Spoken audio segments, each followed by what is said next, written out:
clearly for the Venezuelan people and for our entire hemisphere, and also for the national security interests of the United States of America. We warned that what we were seeing in this hemisphere was not political theater. It wasn't a show. That this was real. That the President of the United States had been very clear about his policy. The day of accepting the death of American citizens, the poisoning of our youth, the destabilization of our hemisphere are over. And time again, and I thank all the members of the press, we kept saying it. And we got a lot of questions that we kept saying, just watch, because it is a new world under the leadership of this president. I've also said on multiple occasions to many of the members of the press that I was convinced that to Maduro there were three options that he had left, and that one of them was about to close out. I thought we had the option of leaving, and it's very clear that the President of the United States, through his Secretary of State, the brilliant Marco Rubio, offered Maduro many ways to find an exit path to get out of the country. So I kept saying that that was one option that was going to close. The other two options I thought were either the Noriega option or the Soleimani option. Well, President Trump, when Maduro did not accept or did not believe what the president was saying, President Trump decided on that option, to use the brave men and women, those volunteers of the United States Armed Forces, to go get him in Caracas and bring him to justice. And let's remember who we're dealing with. We're dealing with a man who was under indictment in the Southern District of New York for drug trafficking and multiple other offenses, just like, by the way, Noriega had similar offenses. Well, we have been accepting and tolerating and seeing the death and the poisoning of countless young Americans. We've seen boats and airplanes come across come north from the south, and we were able to only intercept a very small percentage of those. And for so many years, the attitude of different administrations was like, so what? Those days are over. Yes. It is an important day for the American people. It is a crucial day for the entire hemisphere. And it is the one thing that all of us have all been saying. We've all been saying, and you've heard me say this time and time again, that the solution, the real solution for the Venezuelan people was total, absolute democracy and freedom returning to Venezuela. And because of President Trump and the United States Armed Forces, that day has already begun. I also, I am going to make some references in Spanish, but I also remind all of our friends from the press, and a lot of us have known each other for many, many years. You've heard me say this time and time again. I said this in the 4 years that President Trump was out of the White House, and I said it after he came back, that I was convinced that the tyranny, this anti-American narco-terrorist regime in Venezuela, the tyranny in Cuba, and also the tyrannical dictatorship in Nicaragua, I've said it multiple times, I believed that they would have not survived another 4 years of Trump in the White House. I said that then. When President Trump comes back, I repeated that. I said, I'm convinced that these three tyrannies are not going to survive these 4 years of President Trump. And my friends, what we are seeing is that the first of those tyrannies has not survived President Trump. The next two, their days are also counted. Déjame muy brevemente en español. Si encuentro mis notas en español, porque aquí tengo un arroz con mango. Si tú sabes hablar español, lo puedes sí, hacer las notas. Pero como decía mi padre, analfabeto en 2 idiomas, así que tengo que tener cuidado. Primero a todos ustedes, miembros de la prensa, gracias por estar aquí, a nuestros colegas, a mis colegas del Congreso de los Estados Unidos, mi hermano y mi hermana, obviamente qué privilegio estar con ella, pero con todos estos oficiales electos de nuestra comunidad, que para nosotros son colegas, son amigos y que admiramos tanto. Gracias a cada uno de ustedes por estar aquí con nosotros hoy. Esto ha sido un día realmente histórico, un día que muchos habíamos estado esperando, trabajando para que llegara y ansiosos que por fin llegara. Esto marca una nueva época una nueva época, por décadas ya. En este hemisferio hemos visto estas dictaduras, y ahora estamos hablando específicamente de la de Venezuela, actuando con impunidad, envenenando a nuestra juventud, destabilizando a todas las democracias en el hemisferio, utilizando los fondos que ese cartel de los soles le ha estado robando a ese pueblo venezolano para hacer daño a los intereses de los Estados Unidos y a través de todo el mundo y todo el régimen. Y año tras año había como una aceptación de distintos presidentes en los Estados Unidos. La frustración mía siempre ha sido de que nosotros podíamos ver, en mi posición, la cantidad de barcos de droga y aviones y avionetas viniendo del sur, y solamente hemos podido interceptar un porcentaje muy pequeño hasta que todo cambió. El presidente Trump, esto es una política muy bien establecida, muy bien pensada. Primero, declaró a estos grupos narcoterroristas como grupos terroristas. Segundo, dijo que estos grupos terroristas han estado en guerra con los Estados Unidos y ahora los Estados Unidos va a demostrar que eso no es permisible, que está en guerra con ellos. Después comenzó a actuar y después trajo una fuerza militar realmente impresionante a esta área y le advirtió directamente y públicamente al tirano Maduro que se fuera, que sus días estaban contados. Obviamente Maduro no quiso escuchar. Parece que pensaba que todavía está Biden en la Casa Blanca. Todavía pensaba que la izquierda iba a poder proteger a este narcoterrorista que tomó control de este gran país. Pero es que ha cambiado el mundo. También yo he dicho en múltiples ocasiones que la solución para todos los problemas de los venezolanos en el exilio, de los venezolanos en Venezuela, de los venezolanos regados a través del mundo, que la solución real es una, y siempre ha sido una, la libertad y la democracia en Venezuela. Y por el presidente Trump y los héroes de las Fuerzas Armadas de los Estados Unidos, con también nuestro brillante Marco Rubio, el secretario de Estado y el secretario de Guerra. Ese día ya ha llegado. Así que de nuevo, repito lo que también he dicho en múltiples ocasiones, que yo estaba convencido que estas tres tiranías no hubiesen sobrevivido otros 4 años de una presidencia de Trump. Eso lo reiteré después de estas últimas elecciones. Yo estaba convencido que eso iba a ocurrir. Hemos visto ahora por qué yo lo he estado diciendo y mis colegas sabíamos que esto era la realidad. Porque este es un presidente que ha puesto en la mesa una política positiva para los Estados Unidos y para este hemisferio y ha actuado de una forma realmente impresionante y muy positiva. Así que vamos a tomar preguntas, pero mucho antes que eso tengo que reconocer a mis dos colegas del Congreso de los Estados Unidos. I don't need to introduce my next colleague. She is a leader in the Foreign Affairs Committee. She's a person who knows the hemisphere and knows this community and who is immensely respected by her colleagues of Democrat or Republican in Congress, and that is Congresswoman Salazar. From what number of district? 27. 27th district, Yes. right next door. Yes. Congresswoman, please. Thank you you have the floor. very much. Thank you. Thank you. And delighted to be here in your home. Delighted to be in front of all of you, my colleagues in the news media and the elected officials, and my brothers in arms in Congress. Today is definitely a glorious day, not only for the Venezuelans, but for the Cubans and for the whole hemisphere. And we feel it probably more than anybody else because we know how hard it's been. But we have a fantastic leader called President Trump. And thank God that because of him, justice caught up with Maduro. And a new chapter has begun. Oh, yes. For the Venezuelan people, a new chapter has begun for the hemisphere, as a new chapter for the whole hemisphere.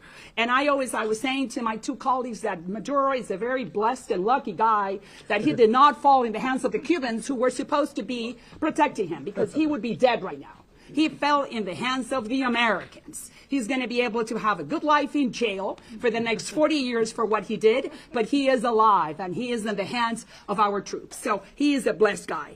In our 240 years history, it proves that we are not an occupying power, like some of my colleagues on the other side of the aisle are saying. We're not an occupying power. We are a liberating power, and we restore power, and then we give it back to those who are in that country. We are a very benevolent country.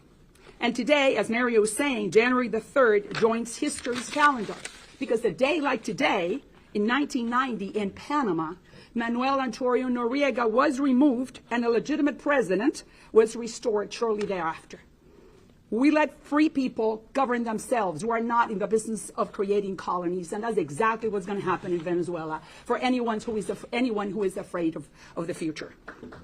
In 1983, Ronald Reagan removed a Marxist regime in Grenada, the island of Grenada, and that island has been prosperous and free ever since. We know that the same history is going to happen in Venezuela. The president said it this morning very clearly. He wants Venezuela to be free, prosperous, and secure. They have the largest reserves of oil in the world, so they're going to be able to pay for their own reconstruction. They're not going to be asking or begging any other country, including ours, to lend them money. They have enough resources to do that. So that also means that no more Russia, no more China, no more Hezbollah, no more Iran, no more Hamas on Venezuelan soil trying to harm our children or launch a terrorist attack against our country. In July of 24, Venezuela had elections and Edmundo Gonzalez won, and as the vice president was Maria Corina Machado. We are going to allow for the Venezuelans to decide once again who do they want to be governed by. We're not going to be choosing Venezuela's next president. We don't do that. We're not in the business of installing regimes. We're in the business of helping the country make their own decisions. I, just like Mario and Carlos, we represent the largest Venezuelan diaspora in the United States, in particular in the city of Miami.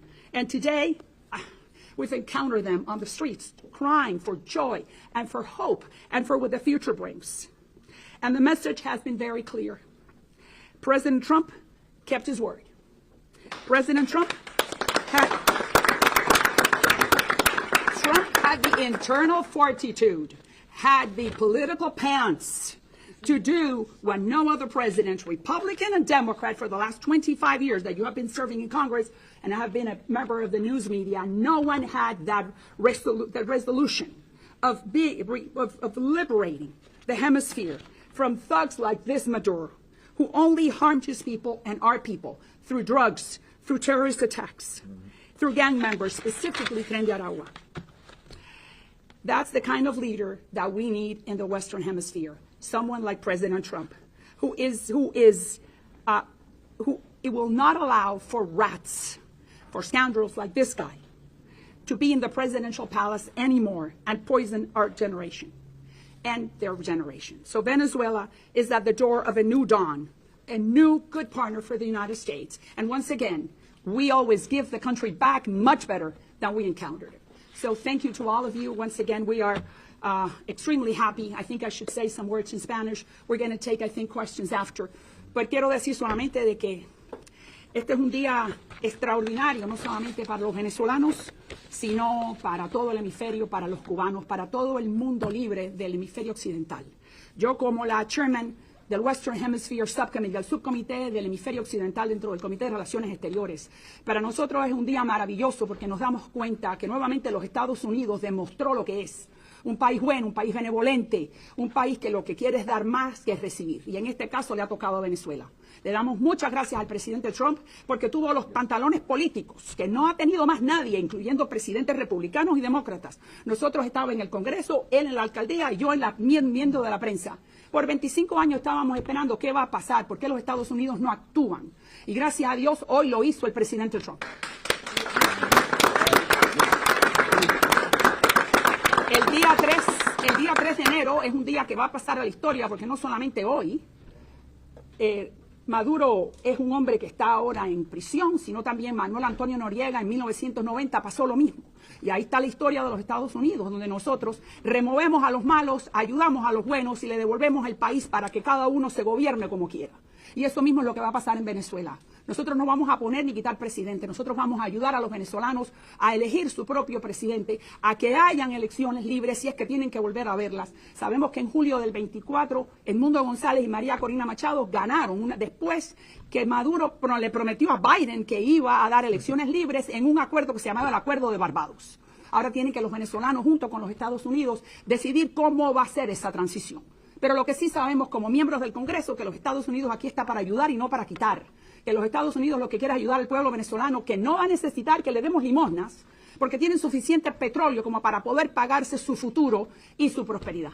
Así que para nosotros verdaderamente, esto para mí personalmente, todos los amigos venezolanos, nosotros representamos a la diáspora venezolana en el sur de la Florida, no solamente en el distrito 27, en el 28, en el 26, todo el sur de la Florida. En este momento los venezolanos están llorando, no solamente de alegría, sino de esperanza que finalmente les llegó su hora. Y para nosotros estamos llenos de orgullo que fue un presidente republicano y que fue el presidente Trump el que dijo que lo iba a hacer y lo hizo. Así que Dios los bendiga. And to wind us down, and we'll take questions. Again, another person who I am privileged to work with. Obviously, he was a phenomenal mayor, even better member of Congress, if that's possible. Respected by his colleagues on the Homeland Security Committee and also on the Armed Services Committee, and also on the China Select Committee. And so very familiar with the threat that exists today in 2 countries in this hemisphere, but not 3. And so, my dear friend, my dear colleague, our Congressman Carlos Jimenez. Thank you. And I don't know how I'm going to follow up on what my two colleagues have already said, especially Maria. Please do not let me follow her again. First of all, we have to thank President Donald J. Trump. So let me say that again. We need to thank President Donald J. Trump because how many times have we heard presidents say, "Don't do that. Here's a line in the sand." Yeah. And make sure we don't do that. And if you do that, there's going to be consequences. And the people actually do that, and nothing happens. Well, that doesn't work with Donald J. Trump. When he tells you, "Hey, I'm going to do this. I'm going to give you a way out," and he does always. He gave the Iranians a way out, and you don't take advantage of that, then he is going to do what he said he's going to do. And today, he took that action, an action that was sorely needed. About 2-3 years ago, I asked Christopher Wray, who was in front of my committee, the cartels in our hemisphere have killed far more Americans, far more, hundreds of thousands, than any of the Middle Eastern terrorist organizations. Al Qaeda maybe killed 4,000 or so. Well, Al Qaeda came over here and killed 3,000 Americans. We went 6,000 miles and waged war for 20 years. We were having these criminals in our own backyard for decades, killing hundreds of thousands of us, and we don't do anything. And why can't we label them a terrorist organization? He gave me some bureaucratic answer as to why they couldn't do it. Well, I guess they could. Yeah. I guess they could. And that was what was necessary, to label them, designate them as a terrorist organization, because they've been terrorizing us for years. And nothing has happened to them until today. Right. And so, again, thank you, President Trump, for taking the action to protect American lives, to protect American interests. And people say, what are we doing in Venezuela? How is that America first? It's damn right it's America first. Protecting American lives, protecting American interests. And we need to do more of it. And we also need to be the protector of democracy and liberty in our hemisphere, because that's also America first. Yes. When we see these dictators all over the place in South America, they don't have America's best interests in mind. I mean, I understand that they have to have their own countries, but they somehow always align themselves with our enemies in our own hemisphere. Right. And for far too long, we have been ignoring our hemisphere. And so again, President Trump, thank you for refocusing our efforts in our hemisphere and making sure that you're protecting American lives and American interests right here in our own backyard. Yes. And so to my colleagues on the left, the only thing I got to say is, are you kidding me? Are you really kidding? Are you really trying to defend a narco-terrorist dictator? You're coming out to the defense of a narco-terrorist dictator that is killed, that has blood on his hand, American blood on his hand? Are you out of your minds? Completely. Why? Because it was President Trump, and President Trump can't do anything right? No. President Trump does a lot of things right, and this is one of them. And we need to back what the president is doing. And again, super proud of the job that Marco Rubio, super proud of the job that Pete Hegseth is doing as the Secretary of War, and super proud of the finest military in the world, our fighting men and women. That proved it one more time. Maduro had his security people, probably the best, from a country that we know, right? Yeah. Okay, and they were expecting it, and guess what? Where were they? I think they may have been there, but they're not there anymore. And so, not a good day for them. And why? Because of the precision, the professionalism of our armed forces, and I couldn't be more. I serve on the Armed Services Committee. I couldn't be prouder of them. I can't be prouder of what President Trump has done. And then one more thing, as Maria and Mario kind of alluded to, that we represent the largest diaspora, Venezuelan diaspora. Yeah. But I'm Cuban. I was born in Cuba. You're Cuban was born in Miami. Cuban descent, right? But today we're all Venezuelans. Oh, Venezuela.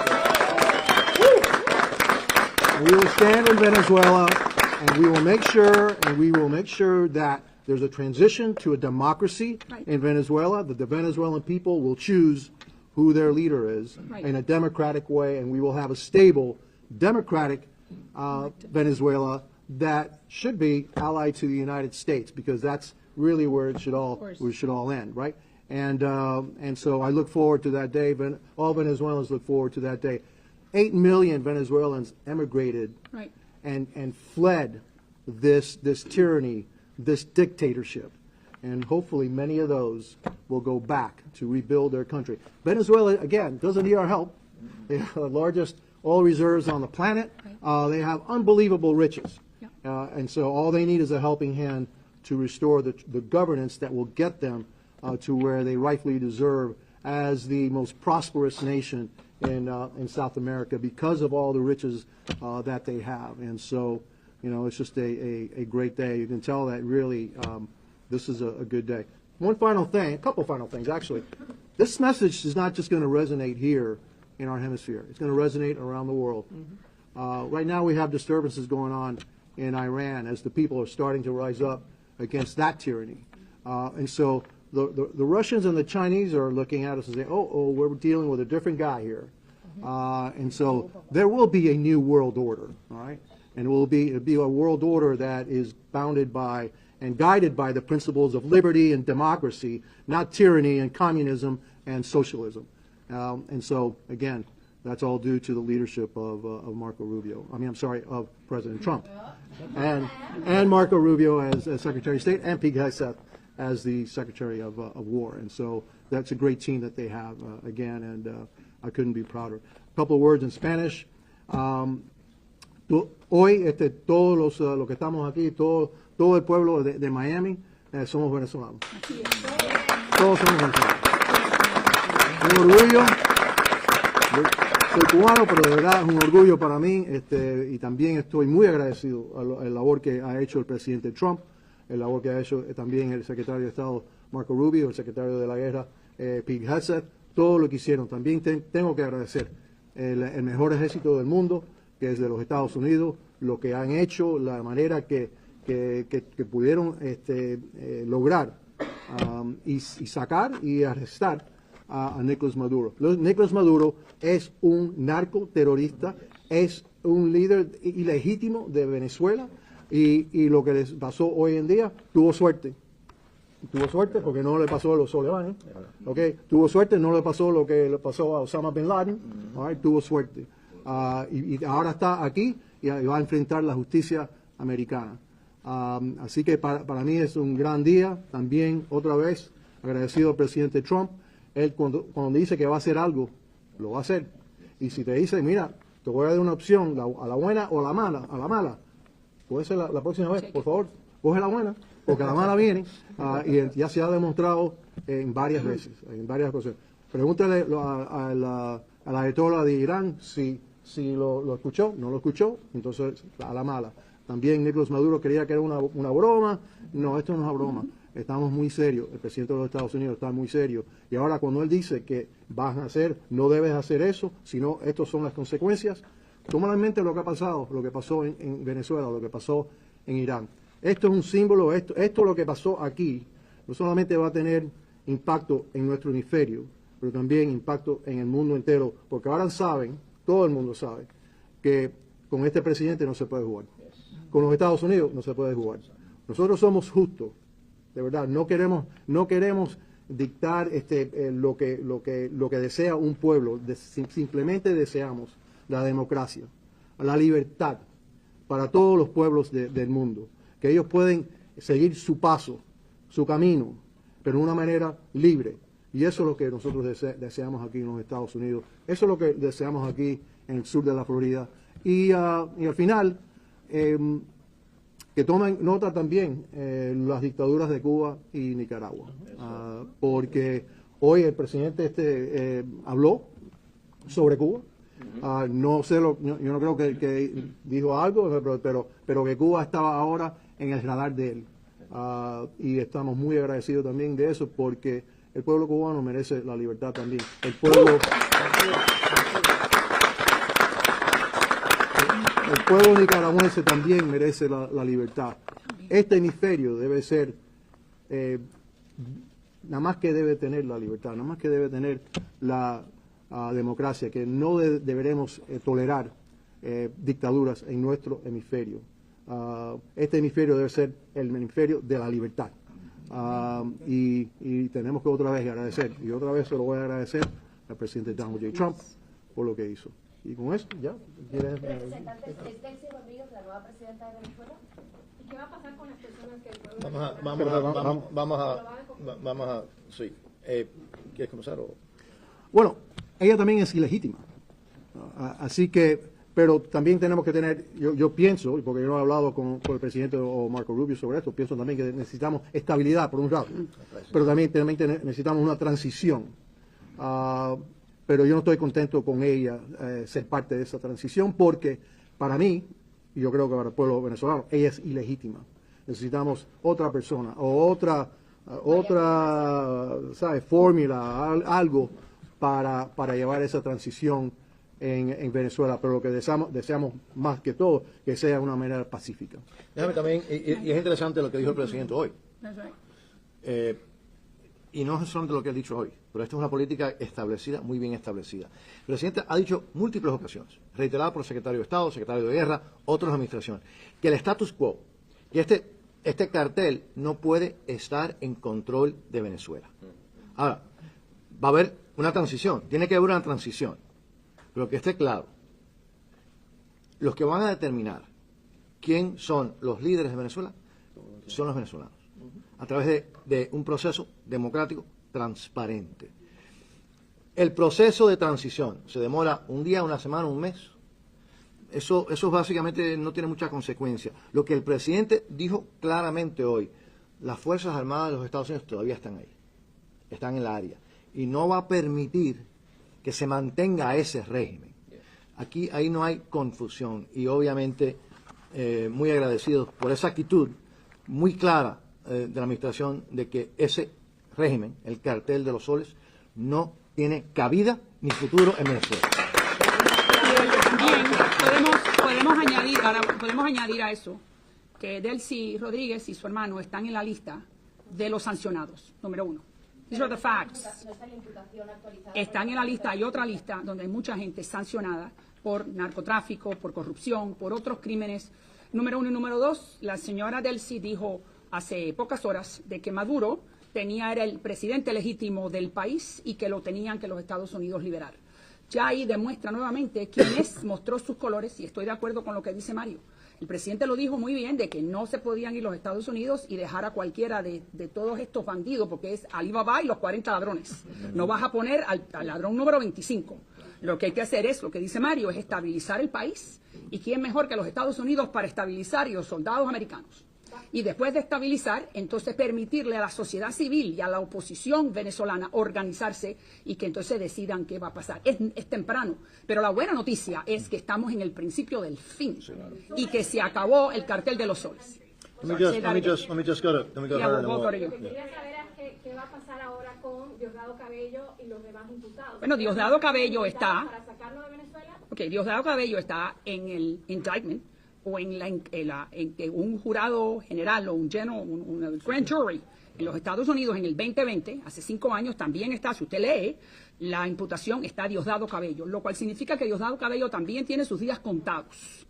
Sabemos lo que acabo de decir de Delcy, entonces el presidente lo dijo, que aquí lo que hay es que limpiar la gente que participó en el cartel de los soles y en toda la represión y la corrupción, y entonces permitir que las fuerzas de la sociedad civil suban y que ellos determinen, los propios venezolanos, quién quiere. Sabemos que en el 24 hubo una elección donde estaba el mundo, porque no, y María Corina, el vicepresidente, pero hay que ver cómo se quieren organizar. What are you saying? What does it mean when the president says that the U.S. is running the country? It's very simple. The president was sworn in as It's very simple. It's very simple. It's not that complicated.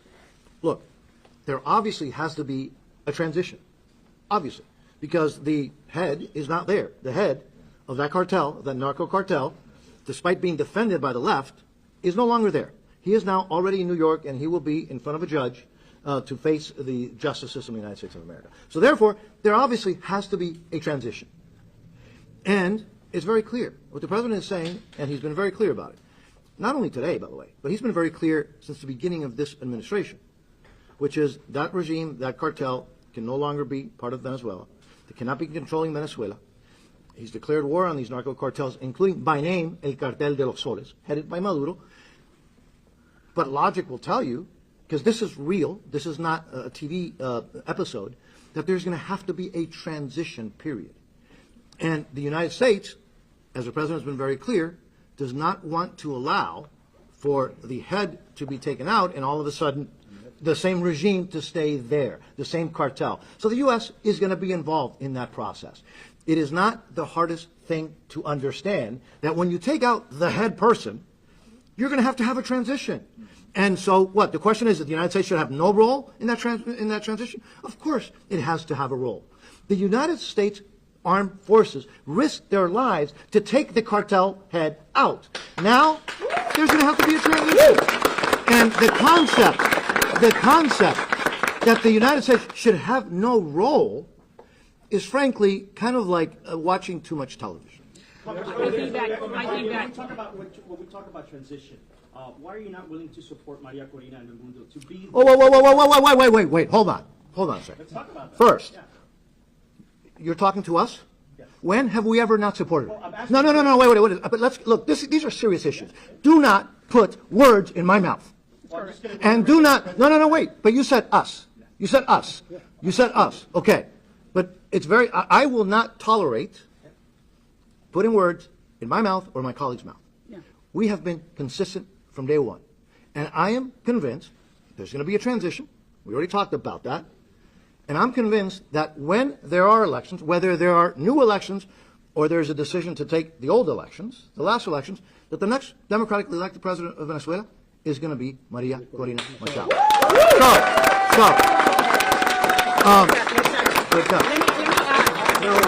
Let me add a little bit more. Let me add just a little bit more. What are the facts? The facts are that in July 24 of 2024, there was an election supervised by Maduro. That election, Maria Corina proved through the world, through tallies that she was able to smuggle, that they won 70-30. We do not know, maybe they won by more or by less. We also know that Maria Corina had been the person who won the primary, that the Venezuelans decided that she was going to be the elected nominee for the opposition party. And that Maduro decided that he didn't like her, so then they decided to put El Mundo Gonzalez. So we know that there is an opposition that has been organized by Maria Corina and El Mundo and her party, and they are a very legitimate force inside Venezuela. So we are supporting her, and we're supporting everything that the opposition forces and the civil society decide to do. But I agree with Mario that she has proven, empirical evidence has proven, that she proved that her party won the elections, and if she needs to go back and then run as the president, as the legitimate president, then she absolutely could win.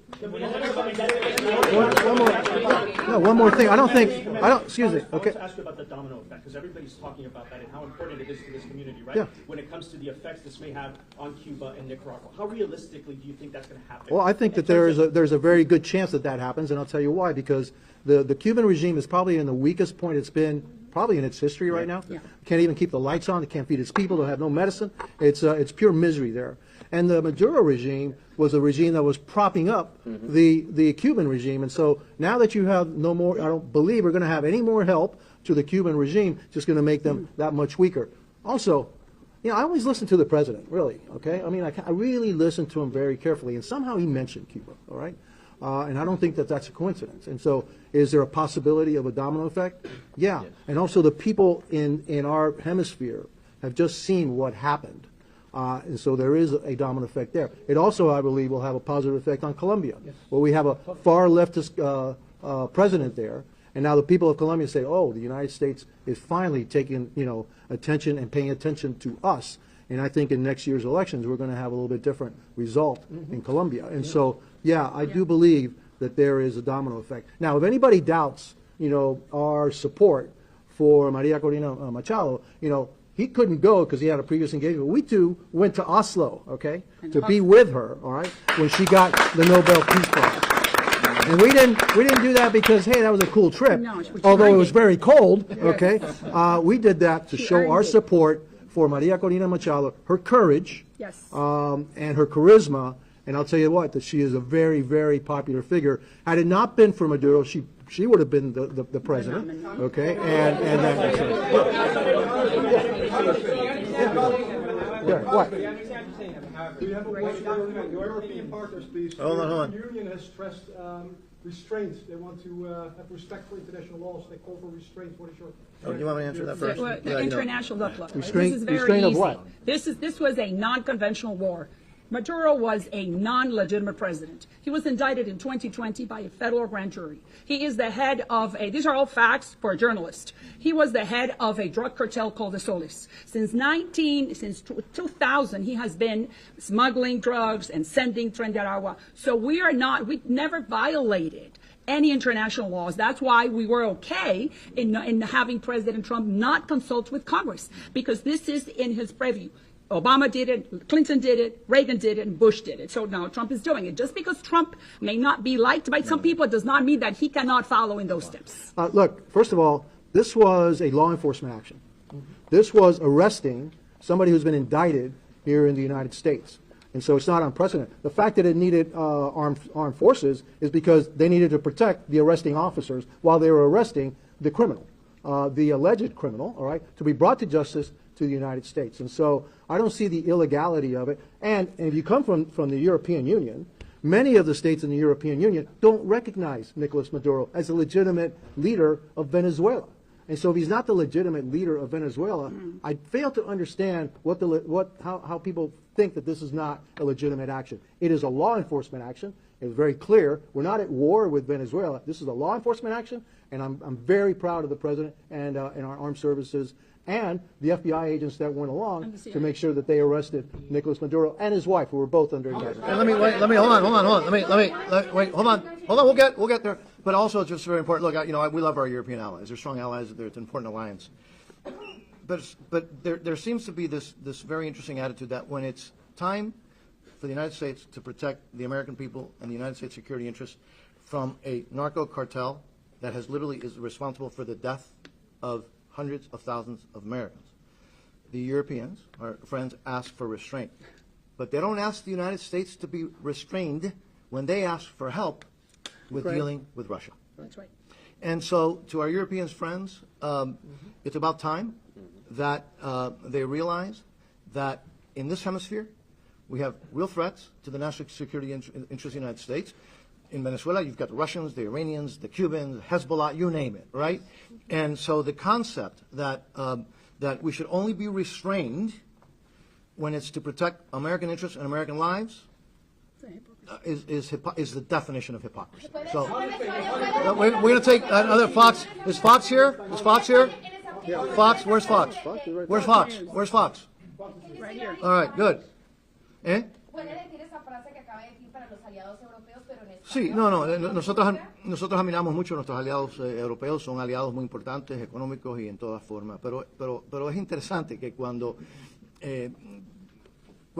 los Estados Unidos protegen los intereses de los Estados Unidos en este hemisferio, básicamente ahora trae a un narcotraficante a la justicia norteamericana, a las cortes norteamericanas, nuestros aliados europeos se ofenden, pero al mismo tiempo no se ofenden y exigen y le piden a los Estados Unidos todo tipo de ayuda para proteger los intereses europeos en Europa. Así que eso es la definición de la hipocresía. Nosotros admiramos y queremos mucho a nuestros aliados europeos, pero que sepan que igual que ellos tienen el derecho de proteger la seguridad de ellos en Europa y que le piden y le exigen ayuda a los Estados Unidos para hacerlo, que no se quejen cuando los Estados Unidos protegen al pueblo norteamericano y los intereses de los Estados Unidos contra un narcotraficante en este hemisferio. Let's take one more. Take one I more. think one more. I don't know if With all that said, That's him. you support military kinetic action over Havana now that Maduro's gone. repeat Look, that question again. we support. military action against Havana. Look. This president, this administration has been very clear about what their attitude and their policy is. And you saw it, you've seen it in the attitude towards Havana, towards Managua, and obviously towards the cartel in Venezuela.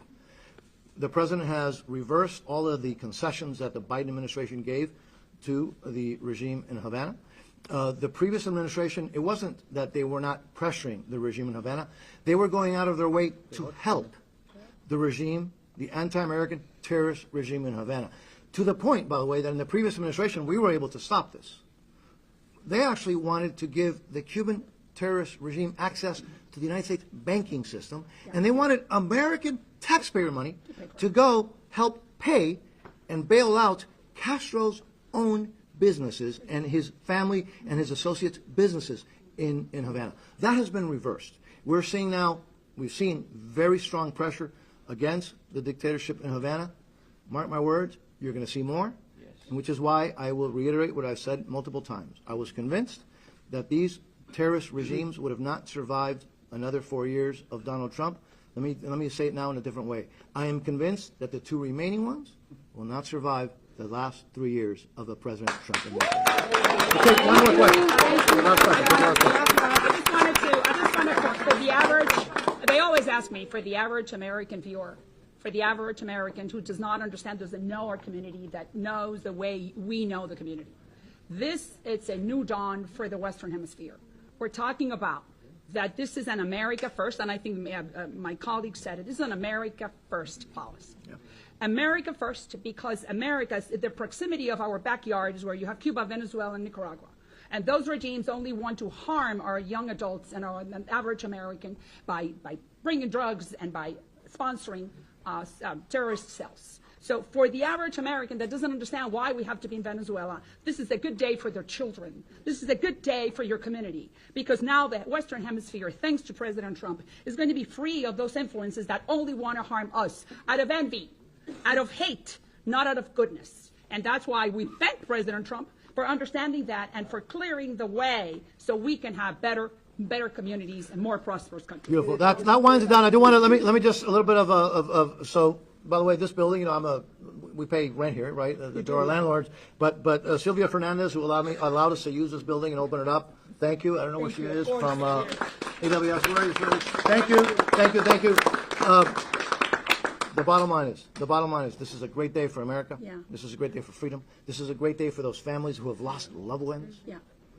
To overdoses.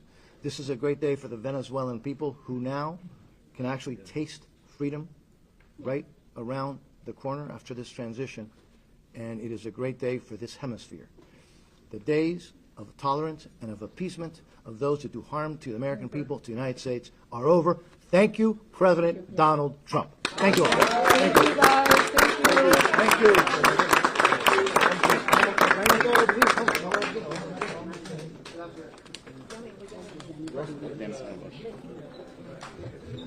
Thanks to all of you once again.